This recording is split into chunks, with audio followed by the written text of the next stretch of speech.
नमस्कार भाई, कैसे हो आप सब। जल्दी से आ जाइए फटाफट से, लाइव आपकी क्लास हो चुकी है। मोस्ट वेलकम है। कौन कौन साथी आ चुका है? तो माधुरी, पूजा, जयंत।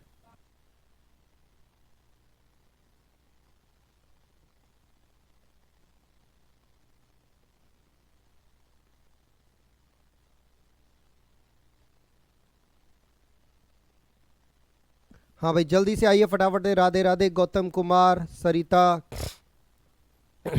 प्रतिभा, अंजलि, लवली, राम राम जी, राम राम सभी को। प्रीति, अजितेश, गणेश कुमार, आशिया खातून,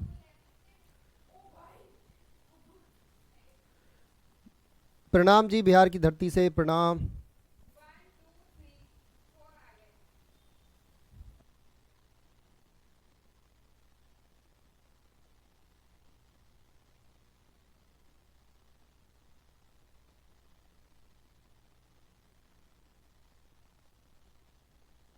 चलो जल्दी से आ जाओ फटाफट से।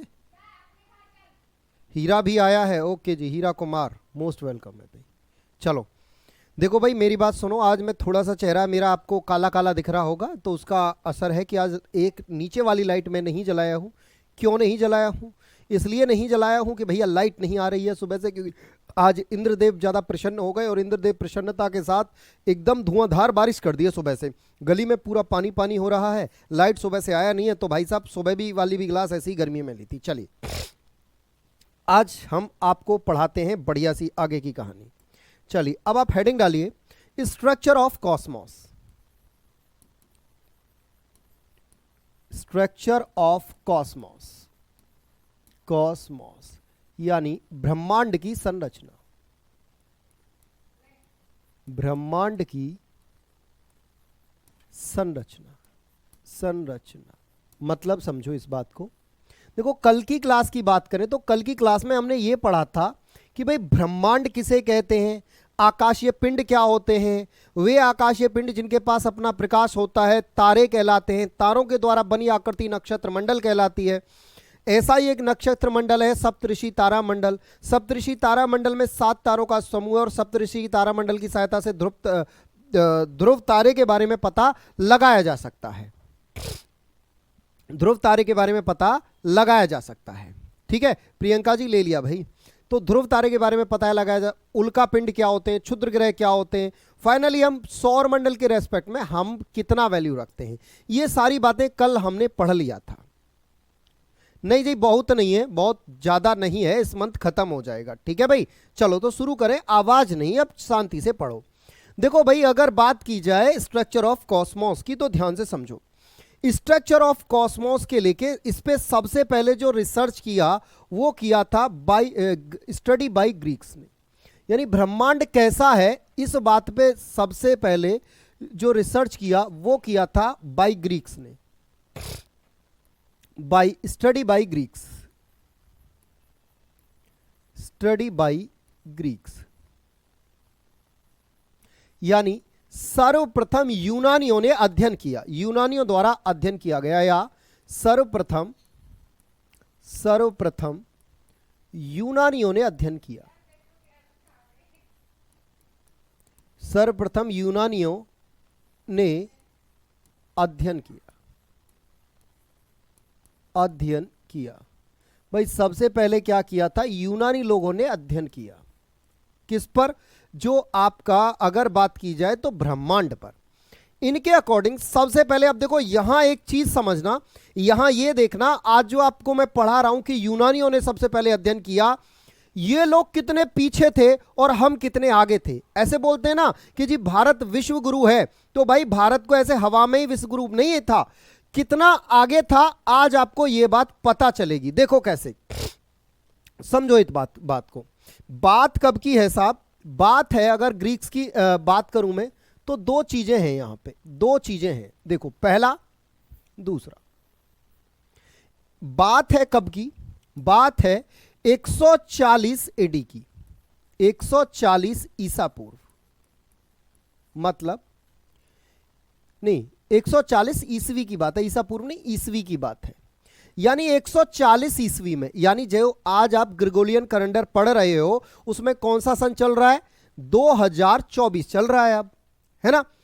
अच्छा, 2024 जब चल रहा है तो उसमें बात है जब भाई पहले कभी एक साल हुआ होगा, पहला साल चला होगा, फिर दूसरा, फिर तीसरा, चौथा, पांचवा, छठा, ऐसे ही 100 हुए होंगे, 200, 500, 1000, 1500, 2000, आज 2024 चल रहा है। ऐसे ही जब 140 साल हुए, यानी जब ईसा मसीह के, ग्रेगोरियन कैलेंडर माना जाता है जब ईसा मसीह का जन्म हुआ, उस दिन को मानते हैं कि पहला दिन है आज। ईसा मसीह का जिस दिन जन्म हुआ उस दिन को मानते हैं पहला दिन। अच्छा, तो 140 साल पहले एक व्यक्ति हुआ करता था जिसका नाम था टॉलेमी। 140 साल पहले एक व्यक्ति हुआ करता था जिसका नाम था टॉलेमी। टॉलेमी, क्या नाम था इसका भाई? इसका नाम था टॉलेमी। अच्छा, ये जो टॉलेमी नाम का जो व्यक्ति था, इसने एक हाइपोथेसिस दी, और इसकी जो हाइपोथेसिस मतलब परिकल्पना, इसने अंदाजा लगाया। इसने क्या अंदाजा लगाया? इसने देखा भाई आज भी भाई भारत विश्व गुरु है, इसमें नो डाउट। इसने देखा, क्या देखा भाई, कि यार दिन निकलता है, फिर रात होती है, फिर दिन निकल आता है, फिर रात होती है। तो इसने अपना दिमाग लगाया, बोला कि देखो भाई, कौन? टॉलेमी। देखो, पृथ्वी यहां है, हम पृथ्वी पे, चूंकि पृथ्वी गोल है और सूर्य है ना, सूर्य इस पृथ्वी के चारों ओर घूमता है। भाई जब सूर्य यहां होता है तो यहां दिन होता है, फिर यहां आ जाता है तो यहां दिन होता है, यहां आता है तो यहां दिन होता है, यहां आता है तो यहां दिन होता है। यानी जो सूर्य है वो पृथ्वी के चारों ओर क्या कर रहा है? घूमता है, और पृथ्वी केंद्र में है। इसने ऐसी बात बताई टॉलेमी ने। यानी टॉलेमी ने क्या किया? Geocentric hypothesis. इसने एक हाइपोथेसिस दी जिसे बोला जियोसेंट्रिक हाइपोथेसिस, या इसे आप हिंदी में कह सकते हो, इसने दिया हमें भू केंद्रीय अभिधारणा। भू केंद्रीय अभिधारणा। इसने कहा कि यार देखो, बात ऐसी है बिल्कुल घर जैसी, कि जो सूर्य है वो चारों ओर चक्कर लगा रहा है, और पृथ्वी क्या कर रही है? पृथ्वी जो है केंद्र में स्थित है। ठीक है साहब? अच्छा साहब, उसके बाद इसने क्या कहा? इसने इसमें दो बातें रखी। क्या बोला? कि देखो भाई, बात ऐसी है, earth is located at centre. इसने दो बातें कही। पहली बात, earth is located at centre, यानी पृथ्वी केंद्र में स्थित है। पृथ्वी केंद्र में स्थित है, केंद्र में स्थित है। पृथ्वी केंद्र में स्थित है।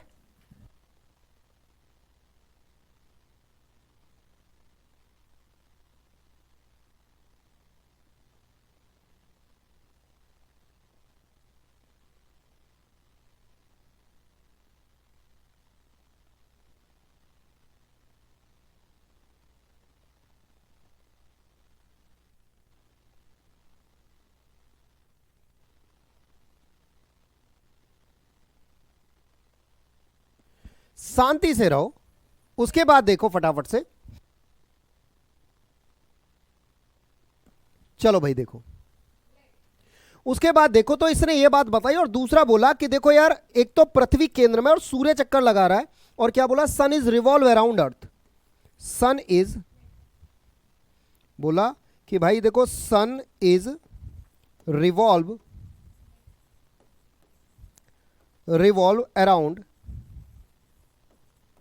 Around us. मतलब सूर्य पृथ्वी का चक्कर लगा रहा है अराउंड अर्थ, अस नहीं, अर्थ, अराउंड अर्थ। सूर्य पृथ्वी का चक्कर लगा रहा है। सूर्य पृथ्वी का चक्कर लगा रहा है। भाई सूर्य क्या कर रहा है? पृथ्वी का चक्कर लगा रहा है। सूर्य पृथ्वी का चक्कर लगा रहा है। यह बात किसने बताई? यह टॉलेमी ने बताई। भाई साहब देखो, सेंटर CENTRE भी लिखा जाता है और सेंटर CENTER भी लिखा जाता है। दोनों सही है भाई, ठीक है, दोनों ही स्पेलिंग सही है।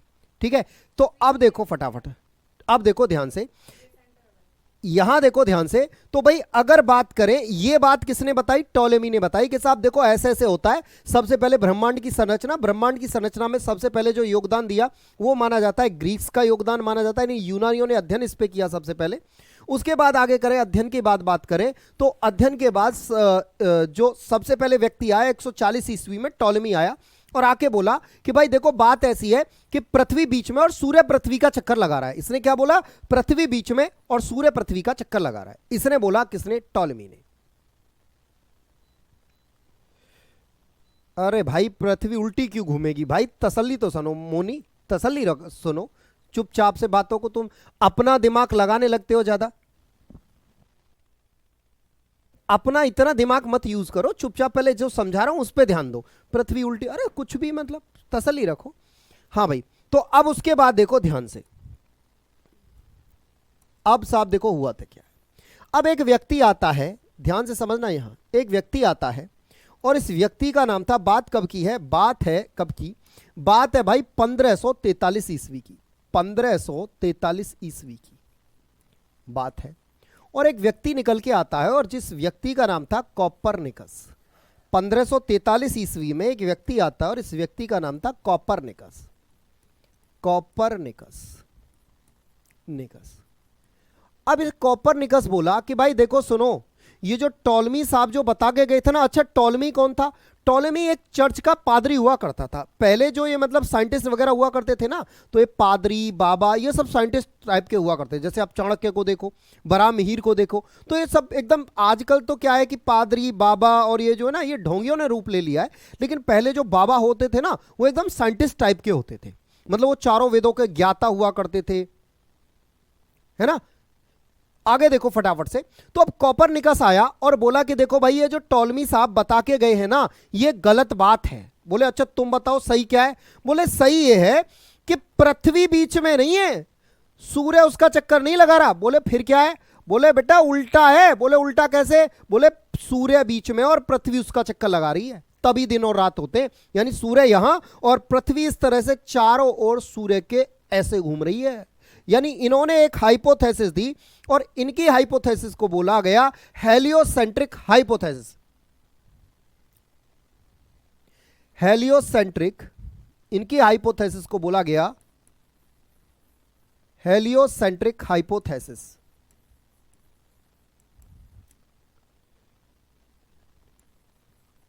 हेलियोसेंट्रिक हाइपोथेसिस, हाइपोथेसिस, हाइपोथेसिस, या हिंदी में लिखोगे सूर्य केंद्रीय अभिधारणा। सूर्य केंद्रीय अभिधारणा, अभिधारणा। यानी इन्होंने कहा कि भाई देखो बात ऐसी है, अभिधारणा कि बात ऐसी है कि जो पृथ्वी है वो सूर्य का चक्कर लगाती है। अब भाई साहब उस समय पे जो यहां का राजा था, इनसे बोला अच्छा तुम टॉलेमी से भी बड़े विद्वान हो, तुम गलत बता रहे हो, समाज को भ्रमित कर रहे हो, इसलिए तुम्हें मृत्यु दंड दिया जाता है। भाई साहब इसी बात पे कॉपरनिकस को मृत्यु दंड की सजा सुना दी गई थी। बाद में कॉपरनिकस ने माफी मांगी, बोला साहब मुझे माफ कर दो। अब आप एक चीज देखो, अगर हम देखें अपने ग्रंथों को देखें, आप शिव पुराण को ले लो, चाहे आप किसी भी वेद को ले लो, वेद तो आज से कई हजार साल पहले लिखे हुए हैं, है ना। वेद तो आज से कई हजार साल पहले लिखे हुए हैं। तो अगर मैं बात करूं वेदों की, तो अब अगर जब आप वेदों को देखते हो तो भाई वेदों में तो ये बातें, ये वाली बात कि सूर्य केंद्र में और उसके ग्रह चारों ओर चक्कर लगाते हैं। इवन हमें पृथ्वी का ही नहीं, हमें तो 9 के 9 ग्रहों का पता था। हमारे मंदिरों में आज से कितने हजार साल पहले क्या रखा गया था? 9 ग्रहों की पूजा होती थी। होती की थी कि नहीं होती थी? अब ये देखो अंग्रेज जो आज आपको दुनिया के, आज अपने आप को दुनिया में सबसे ज्यादा विद्वान मानते हैं, उनको 1543 यानी 1550, 1543 लगभग आज से कितने साल पहले? आज से लगभग 500-600 साल पहले उन लोगों को यह नहीं पता था कि पृथ्वी घूमती है कि सूर्य घूमता है। आज बताओ वो अपने आप को विद्वान कहते हैं, है ना। और हमारे मंदिरों में तो आज से हजारों साल पहले किसकी पूजा होती थी? 9 ग्रहों की पूजा होती थी, हाँ या ना? तो बताओ हम आगे या वो आगे? है ना, है हम विश्वगुरु। भाई ये कॉपरनिकस भी कहां से, जब बहुत सारे यात्री भारत आने लगे, भारत की कथाओं में सुनने लगे, भारत में 9 ग्रहों की पूजा देखने लगे, तब इनको यकीन हुआ, अरे हाँ यार ग्रह तो 9 होते हैं, ये तो साला उल्टा बता दिए हम, ये तो पृथ्वी घूम रहा है, हम सूरज घूम रहा बता रही दिए। तो तब जाके अंग्रेजों को हमसे कॉपी पेस्ट करके मारा, और आज अपने आप को बोलते ओ आई एम द ब्रिलियंट, ऐसे बोलते हैं। भाई तुम चोर हो, 1 नंबर के चोर उचक्के हो। सोना तुम चुरा लिए, पैसा तुम चुरा लिए, ज्ञान नॉलेज हमारा सारा तुम चुरा लिए, दूसरा जो हमारे टेस्ट थे, हमारी थ्योरी थी, वो सब तुम चुरा लिए। भाई परमाणु मॉडल, डाल्टन का परमाणु सिद्धांत, अरे काय का डाल्टन का भाई साहब, जो कनाद था ना, ऋषि कनाद राजा थे, बाद में ऋषि हो गए। ऋषि कनाद ने आज से लगभग 2500 साल पहले ही, कनाद ने 2500 साल पहले परमाणु सिद्धांत दिया हुआ है, जाके कनाद की किताब में आज भी पढ़ सकते हो। यही तो बेटा हमारी विडंबना है कि हम वेद नहीं पढ़ते हैं। हम देखो हम क्या पढ़ लेंगे। अच्छा एक बात बताओ, पृथ्वी सूर्य का चक्कर लगाती है, पृथ्वी सूर्य का चक्कर लगाती है, यह बात सबसे पहले अरस्तु ने बता दी थी, और इस बात के प्रमाण भी हैं, वेदों में लिखा हुआ है, अरस्तु ने सबसे पहले बता दी थी। फिर हम कॉपरनिकस क्यों पढ़ रहे हैं, फिर भी हम कॉपरनिकस पढ़ रहे हैं। यह हमारी जो शिक्षा है उसका दोष है। आई बात समझ में। अब आप कहोगे, अब जैसे हम डाल्टन का परमाणु सिद्धांत पढ़ते हैं, क्यों पढ़ते हैं सर जी, क्योंकि डाल्टन ने तो दिया ही नहीं है ना। परमाणु सिद्धांत किसने दिया, परमाणु सिद्धांत तो महर्षि कनाद ने दिया था। अच्छा उसके बाद आप पढ़ते हो। चाहे एक बात बताओ, हवाई जहाज किसने बनाया था, कमेंट करके बताओ, हवाई जहाज किसने बनाया था, जल्दी से कमेंट करके बताओ, तब तक मैं आपको आगे की बातें लिखवा दूं। इसने कहा, कॉपरनिकस ने कहा, हालांकि कॉपरनिकस ने टिप्पा मारा था, कॉपरनिकस ने नहीं कहा। इसने कहा कि भाई देखो सन जो है ना, कॉपरनिकस ने बोला जो सन है ना वो सेंटर में है, सेंटर में है, यानी सूर्य जो है वो केंद्र में है, और जो अर्थ है revolve around sun, revolve around sun, यानी जो पृथ्वी है, पृथ्वी सूर्य का चक्कर लगाती है, पृथ्वी सूर्य का चक्कर लगाती है, सूर्य का चक्कर लगाती है, लगाती है, यानी जो पृथ्वी है वो सूर्य का चक्कर लगाती है। समझ में आई बात है ना।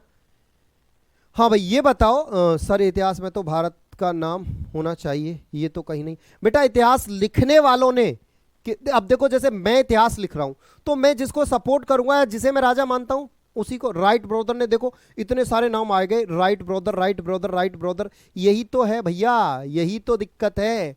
राइट ब्रदर ने नहीं उड़ाया था पहला प्लेन, पहला प्लेन उड़ाने वाले एक भारतीय थे जिनका नाम था बापूजी तलपड़े। उसके ऊपर एक मूवी भी है जिसमें आयुष्मान खुराना हीरो है। उस व्यक्ति ने, बापूजी तलपड़े ने उड़ाया था पहला हवाई जहाज, और वहां पर कोई एक व्यक्ति नहीं था जब ये उड़ाया था, या उसने अकेले में उड़ा दिया, हजारों की संख्या में भीड़ थी। आई बात समझ में, हजारों की संख्या में भीड़ थी जब उसने क्या किया था, जो हवाई जहाज उड़ा के दिखाया था। लेकिन हमें क्या पढ़ाया गया, राइट ब्रदर्स, जबकि राइट ब्रदर्स ने तो, क्योंकि अंग्रेजी शासन था, दबदबा अंग्रेजों का था, इसलिए भैया उन्होंने तो उसे कॉपी पेस्ट कर लिया था, तलपड़े के एक्सपेरिमेंट को, उसके आइडियाज को कॉपी पेस्ट मारा है। आप एक चीज देखो, आपके जो बच्चे साइंस से हैं वो जानते होंगे, आप कोई भी सिद्धांत उठा लो, सारे सिद्धांत, सारे जितने भी सिद्धांत से है ना, वो आपको 1500 से लेके के बाद मिलेंगे। कभी आपने नहीं देखा होगा कि भाई साहब 1025 में कोई सिद्धांत आ गया, कभी आपने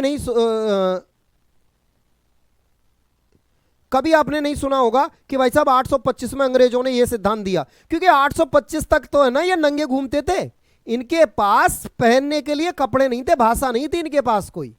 ये जो अंग्रेज जो आज अपने आप को सर्वश्रेष्ठ बताते हैं, भाई ये तो बाद में चोर थे, ये मार के चोर के चोरी करना, डाका डालना इनका ये कर्तव्य था, धर्म था। तो ये तो बाद में इन्होंने चीजें इधर उधर से छीनी है या चुराई है। अच्छा तो आपने नाम भी नहीं सुना होगा बापूजी तलपड़े, है ना, नाम सुने हो बापूजी तलपड़े, नहीं सुने होगे। अच्छा अब देखो यहां देखो, देखने वाली बात यह है कि आज, अब आप कहोगे सर इसमें दिक्कत क्या है, हम तो चाहे परमाणु सिद्धांत केमिस्ट्री वाले फिजिक्स वाले जानते होंगे, सारे जितने भी रूल आए वो 1500 के बाद आए, कि 16 ज्यादातर रूल आए 1600 में, इसमें 1719 में, 1789 में, 1854 में, 1805 में, 1790 में। क्यों आए? क्योंकि इस समय पे 1700 वाला जो 1600 1700 1800 वाला जो टाइम था, इस समय पे पूरी तरह से भारत में अंग्रेजों का शासन था। अंग्रेजी विद्वान वहां से आए और उन्होंने भारत के ग्रंथों का अध्ययन किया, और वहां से अध्ययन कर करके चुरा चुरा के चीजें और अपने नाम से छपवा दी कि देखो भाई साहब ये लॉ हमने दे दिया, जबकि ऐसा नहीं था, उन्होंने सिर्फ चोरी की थी। अब आप कहोगे कि सर हमें इससे क्या दिक्कत है, हमें तो परमाणु पढ़ना है ना, चाहे हम डाल्टन से पढ़ें चाहे जो हम जो है कनाज से पढ़ें, इसमें क्या दिक्कत है? कोई भी पढ़ा दो किसी के नाम से, और नाम से क्या फर्क पड़ रहा है? बेटा फर्क पड़ता है।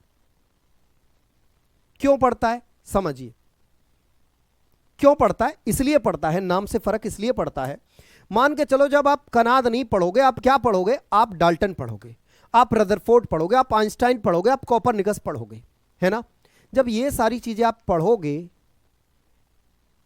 जब आप ये सारी चीजें पढ़ोगे तो आने वाली पीढ़ी जो होगी उसे स्वामी विवेकानंद, भारतेंदु हरिश्चंद्र, चाहे आपके होमी जहांगीर भाभा, उसे जो है सतीश धवन, इन सब के तो नाम ही पता नहीं होंगे उसे, है ना भाई? आने वाली पीढ़ी क्या जानेगी? आइंस्टीन, रदरफोर्ड, न्यूटन, ये सभी जानेगी।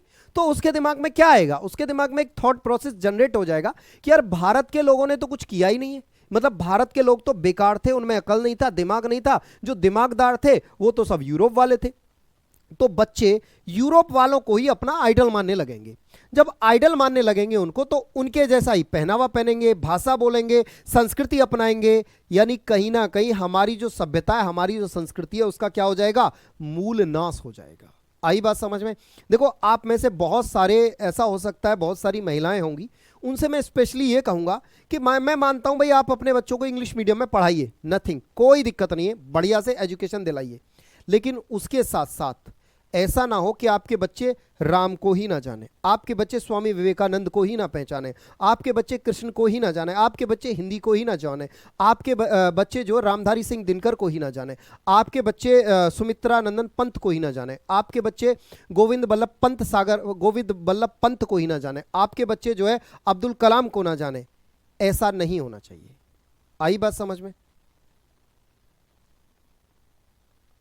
क्लियर हुई कहानी?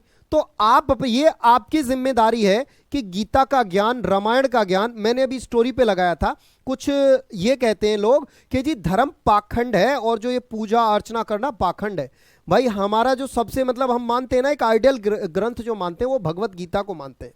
और भगवत गीता में भगवान श्री कृष्ण ने इंद्र को डांटते हुए, भगवान श्री कृष्ण इंद्र को डांटते हुए कहते हैं कि देवेंद्र तुम्हें क्या लगता है यज्ञ में आहुति देना पूजा है? नहीं। तुम्हें क्या लगता है किसी से हाथ जोड़ के सर झुकाना पूजा है? नहीं। तुम्हें क्या लगता है हाथ जोड़ के माला जपना पूजा है? नहीं।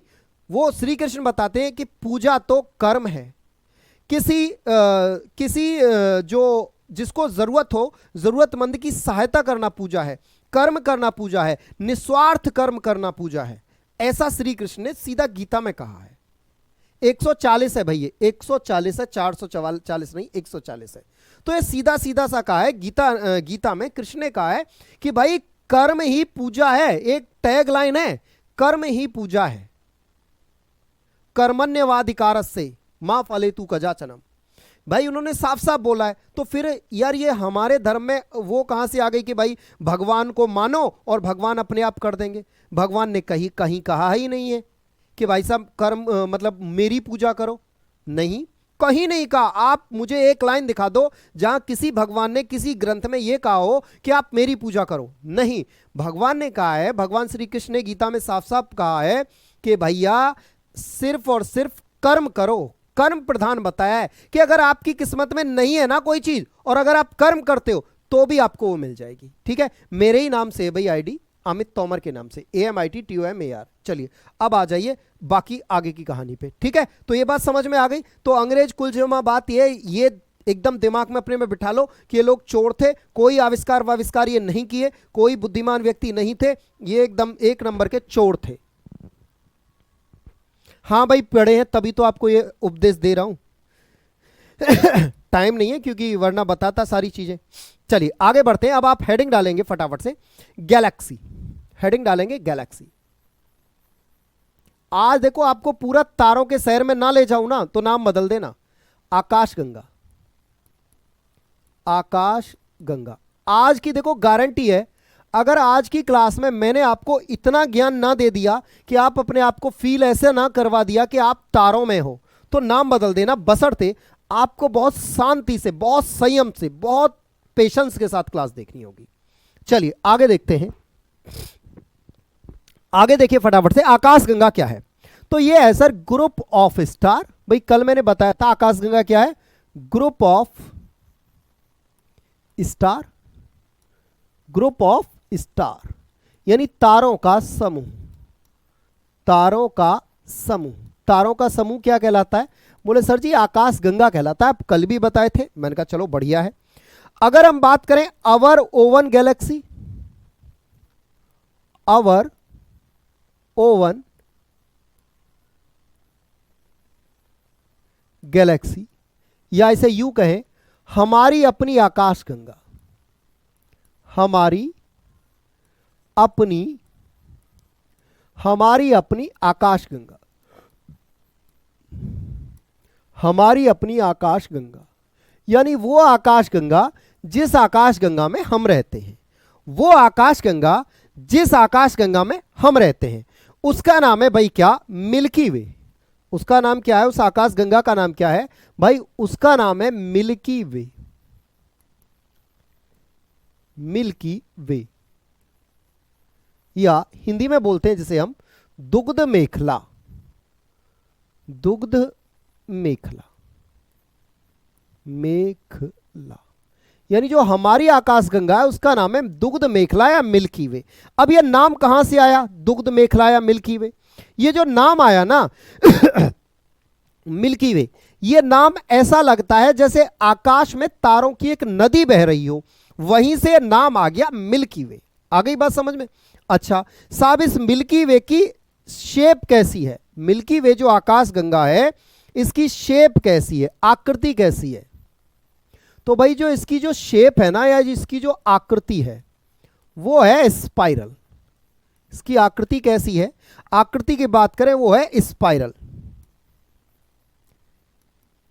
स्पाइरल यानी सर्पिलाकार, सर्पिलाकार यानी इसकी आकृति कैसी है भाई? इसकी आकृति सर्पिलाकार है। बोले तो सर्पिलाकार कैसे?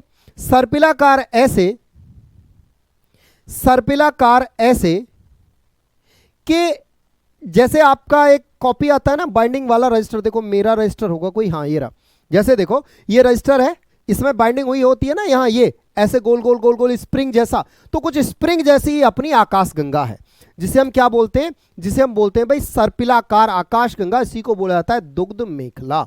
आ गई बात समझ में? देखो आपको मैं चित्र भी दिखा देता हूं।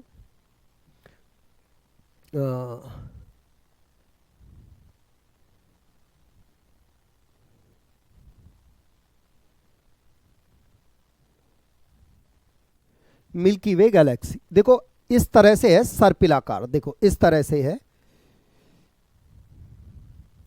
यहां मैं आपको चित्र भी दिखाई देता हूं, यानी जिस आकाशगंगा में हम रहते हैं वो कुछ इस तरह से दिखाई देती है।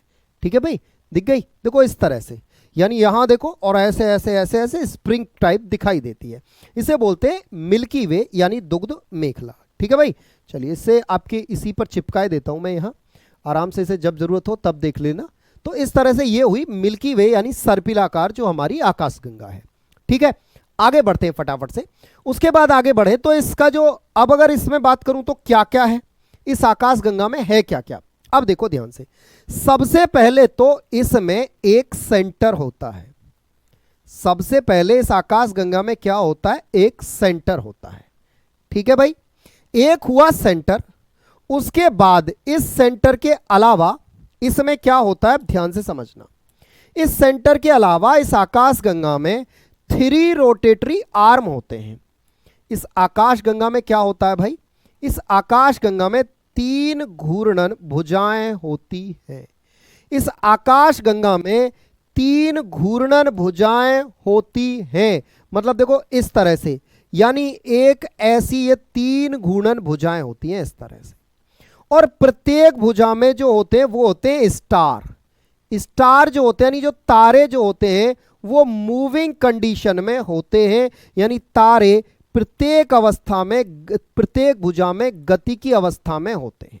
यानी ये हुई आकाशगंगा की दूसरी भुजा, इस तरह से ये दूसरी भुजा हुई। ये सब क्या है? ये सब तारे चक्कर लगा रहे हैं आकाशगंगा के केंद्र का। अब आज आपको एक बात पता चलेगी कि तारे भी, यानी जो तारे होते हैं वो भी निश्चित नहीं होते, एक जगह रुके हुए नहीं होते। यानी ये जो ब्रह्मांड है ना, इस ब्रह्मांड में कोई भी वस्तु एक जगह स्थिर नहीं है। आ गई बात समझ में? कोई भी वस्तु ब्रह्मांड में एक जगह नहीं है। तीसरी भुजा, उसके बाद तीसरी भुजा, उसके बाद ये रही तीसरी भुजा,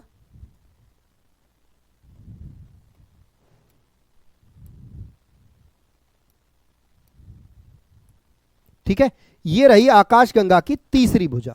तो तीनों भुजाओं में 3 भुजाएं होती हैं, और इनमें जो तारे हैं ना वो अलग अलग भुजा में चक्कर लगाते रहते हैं। किसका चक्कर लगाते हैं? मैंने कहा आकाशगंगा के केंद्र का। और किसका लगाते हैं? भाई आकाशगंगा के केंद्र का। तारे जो है वो चक्कर लगाते रहते हैं, इस तरह से चारों ओर घूमते हैं। तो यहां आपको 3 भुजा, पहली, दूसरी, तीसरी। इसमें क्या है? इस आकाशगंगा में क्या है? 3 रोटेटरी आर्म्स, यानी इसमें है एक तो सेंटर, एक सेंटर, सेंटर तो एक ही होता है। ओहो, चलो हटाओ। अब देखो आकाशगंगा में क्या है? एक तो है इसमें सेंटर, यानी इसमें है केंद्र, और 3 rotatory arm, 3 rotatory arm.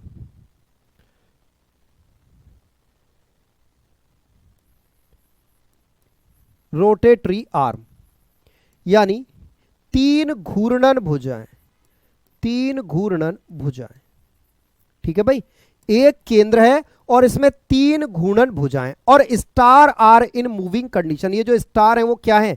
Star are in moving condition, moving condition, यानी तारे गति की अवस्था में है। तारे गति की अवस्था में है, गति की अवस्था में है, अवस्था में है। तारे जो हैं वो किस अवस्था में है भाई? तारे गति की अवस्था में है, यानी तारे जो हैं वो गति कर रहे हैं। आ गई बात समझ में?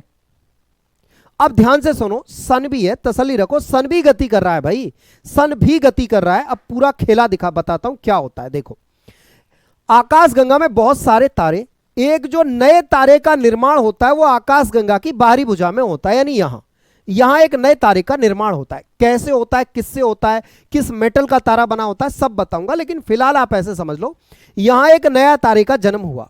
अब ये जो तारा है ना, ये आकाशगंगा के केंद्र के चारों ओर ऐसे चक्कर लगाता रहता है। ये सबसे पहले बाहरी भुजा में, तीसरी भुजा से ये नीचे की तरफ आना शुरू हो जाता है धीरे धीरे, मतलब अंदर की तरफ आने लगता है। ऐसे तारा अंदर की तरफ आने लगा, धीरे धीरे और अंदर आया, और अंदर आने लगा, धीरे धीरे जैसे पुराना होता गया और अंदर आया, और दूसरी भुजा में आ गया, धीरे धीरे आगे बढ़ा और अंदर आता गया, आता गया, आता गया, आता गया, पहली भुजा में आ गया, आता गया, आता गया, आता गया, फाइनली सेंटर पे आया और तारा बूम, सेंटर पे आके तारा स्वाहा हो गया, यानी तारा जो है वो खत्म हो गया, फिनिश हो गया। तो समझो गैलेक्सी की बाहरी भुजा में एक नए तारे का निर्माण हुआ और उसने केंद्र का चक्कर लगाया और फाइनली एक दिन तारा आके खत्म हुआ।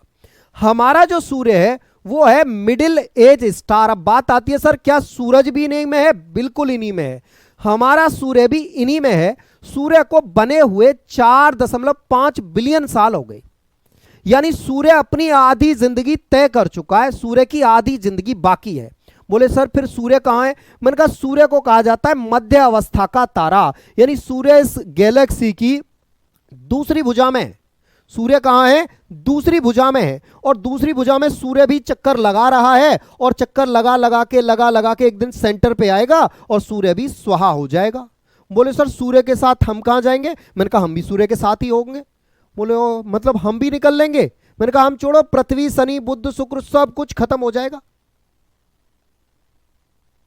सब बिल्कुल हो सकती है भाई थ्योरी, ये थ्योरी भी गलत हो सकती है। अब तक किताबों में जो दिया है वो उसके अकॉर्डिंग है, नई रिसर्च आने पे ये भी गलत हो सकता है। आगे समझिए फटाफट से, ठीक है। उसके बाद देखिए फटाफट से, तो सूर्य कहां है? दूसरी भुजा में है। अब देखो ध्यान से सुनो, सूर्य के साथ साथ पृथ्वी मंगल बुध शुक्र बृहस्पति अरुण वरुण चंद्रमा सब कुछ ये सूर्य का चक्कर लगा रहे हैं ऐसे। सूर्य इनको साथ लेके चल रहा है और इसका चक्कर लगा रहा है ऐसे। जैसे जैसे सूर्य आगे बढ़ रहा है ये सूर्य का चक्कर लगाते हुए आगे बढ़ रहे हैं, और एक दिन ऐसा आएगा कि ये लगातार सूर्य का चक्कर लगाएंगे, सूर्य इसका चक्कर लगाएगा, और सब कुछ आके एक दिन सेंटर पे खत्म हो जाना है। समझ में आई बात या नहीं आई? क्लियर हो गई कहानी? ये जल्दी बताओ, लाइफ साइकिल तारे की समझ आई कि गैलेक्सी की बाहरी भुजा में, यानी जो आकाश गंगा है उसकी बाहरी भुजा में तारे का निर्माण होता है, और जब सेंटर पे यहां तारे का निर्माण होता है, और जब सेंटर पे आया तारा सेंटर पे आके खत्म हुआ। यानी सूर्य को मध्य अवस्था का तारा कहा जाता है। सूर्य को मध्य अवस्था का तारा, आपने कई टीचरों ने बताया होगा आपको कि सन इज मिडिल एज स्टार, या सूर्य मध्य अवस्था का तारा है। लेकिन क्यों है मध्य अवस्था का तारा? क्योंकि सूर्य ने अपनी आधी जिंदगी जी ली है, आधी जिंदगी बाकी है, उसके बाद जो सूर्य है वो सेंटर पे चला जाएगा और सूर्य स्वाहा, खत्म, टाटा बाय बाय, यानी पृथ्वी वगैरह सब। अब एक चीज देखो, जैसे सूर्य के चारों ओर ये ग्रह उपग्रह सब कुछ है, वैसे ही ये जो अलग अलग तारे हैं ये सब, इनके चारों ओर भी तो इनके ग्रह होंगे भाई। इन तारों के चारों ओर भी तो इनके ग्रह उपग्रह क्षुद्र ग्रह, इनके चारों ओर भी तो सबके चारों ओर होंगे। अरे इन सब जो तारे आपको दिख रहे हैं यहां इतने सारे, इनके चारों ओर भी तो इनके ग्रह उपग्रह क्षुद्र ग्रह ये सब कुछ होंगे, है ना? तो ऐसा संभव है हम यहां हैं, ऐसा भी तो हो सकता है कि इनमें से किसी तारे पर पृथ्वी जैसा ही एक ग्रह हो, उसमें जीवन हो और उसमें मानव रहते हो। ये एक अंदाजा नहीं, 1000% सत्य है कि जैसे हम पृथ्वी पर लोग रहते हैं ना, वैसे ही पृथ्वी जैसा किसी और तारे का कोई और सूर्य होगा, दूसरा सूर्य होगा, जैसे हमारा सूर्य है वैसे ही कोई दूसरा सूर्य होगा, उस तारे का अपना एक सौर मंडल होगा, उसमें कोई ग्रह होगा और उस पर जीवन होगा। यह 100% सत्य है, ऐसा डेफिनेट होगा बस। लेकिन हमारी अभी औकात इतनी नहीं है कि हम इस तारे तक पहुंच सके, अभी हमारे पास इतनी औकात हमारी नहीं है। बताओ बात समझ आई कि नहीं आई?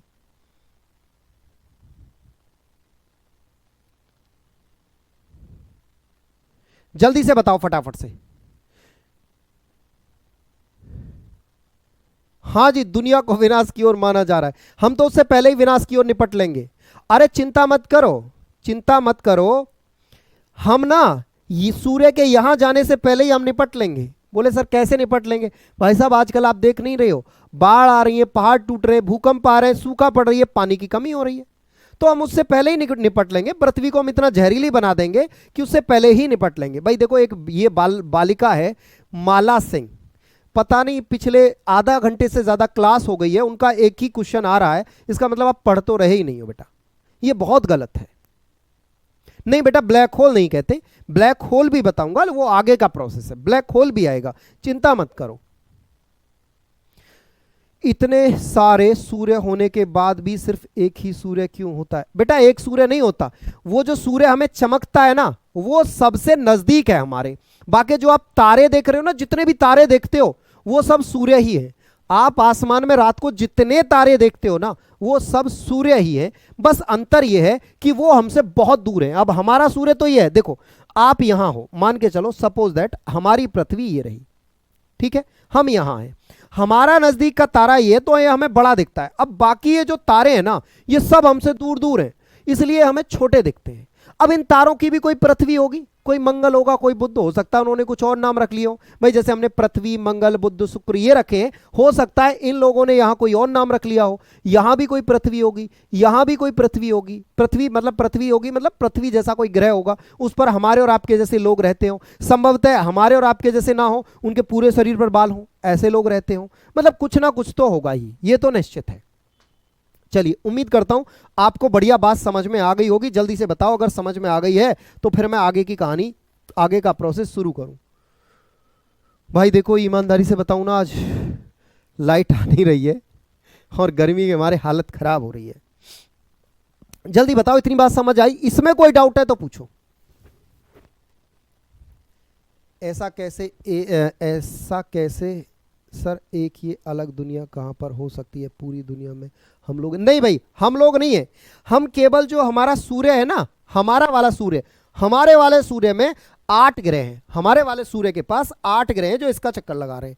उन 8 में से हमारी पृथ्वी पर जीवन है, बस इतना हमें पता है। बाकी ये वाला जो सूर्य है इसके पास अपने ग्रह, कितने ग्रह हमें नहीं पता, जीवन है या नहीं हमें नहीं पता। लेकिन जब हमारे ग्रह के पास हमारे सूर्य के पास जीवन है तो बाकी सूर्यों के पास भी तो जीवन होगा। यूनिवर्स का कोई छोर ठिकाना नहीं है भाई, ये यूनिवर्स नहीं है, ना ना ना, ये यूनिवर्स नहीं है। ब्रह्मांड का अध्ययन को मैंने कल बताया था। हाँ भाई, ब्रह्मांड का अध्ययन क्या कहलाता है? कॉस्मोलॉजी। ब्रह्मांड का अध्ययन कहलाता है कॉस्मोलॉजी। ब्रह्मांड का अध्ययन कॉस्मोलॉजी कहलाता है। एक बात बताओ, तारों की दुनिया में घूम के आए, कुछ नया पता चला? नॉर्वे 7 सन दिखाई नहीं देते, 7 सन दिखाई नहीं देते, 7 सन दिखाई नहीं देते। वहां रात के समय सूर्य दिखाई देता है, उसका भी बताऊंगा, नॉर्वे का भी, चिंता मत करो, नॉर्वे पढ़ाऊंगा जब, वहां भी बताऊंगा।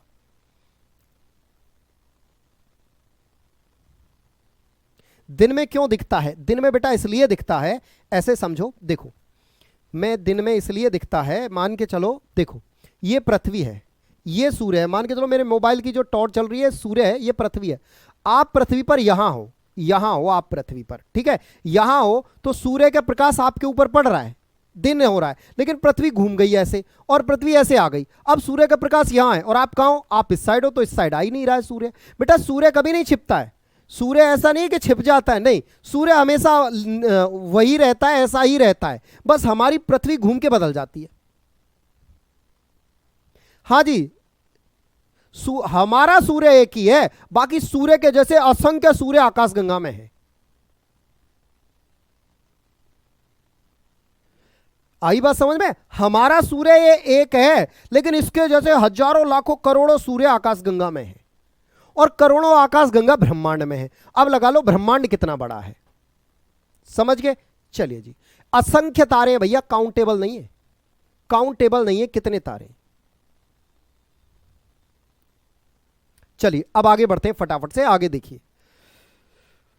अब हम बात आगे की करते हैं। अब आप हेडिंग डालिए, लाइफ यानी आउटर आर्म, गैलेक्सी की आउटर आर्म, बाह्य भुजा में क्या होता है? Outer arm of Galaxy, outer arm of Galaxy. भाई एक काम करो, इन्वर्टर बीत चुका है, लाइट आ नहीं रही है, ठीक है, तो आज की क्लास मुझे यहीं बंद करनी पड़ेगी, ठीक है भाई। इन्वर्टर बीत चुका है, लाइट आ नहीं रही है, तो आज के लिए क्षमा चाहता हूं, आज की क्लास यहीं बंद करनी होगी, ठीक है। राम राम भाई सभी को, ठीक है भाई, सॉरी, लाइट चली आ नहीं रही है, इन्वर्टर बोल गया है। नमस्कार सभी को।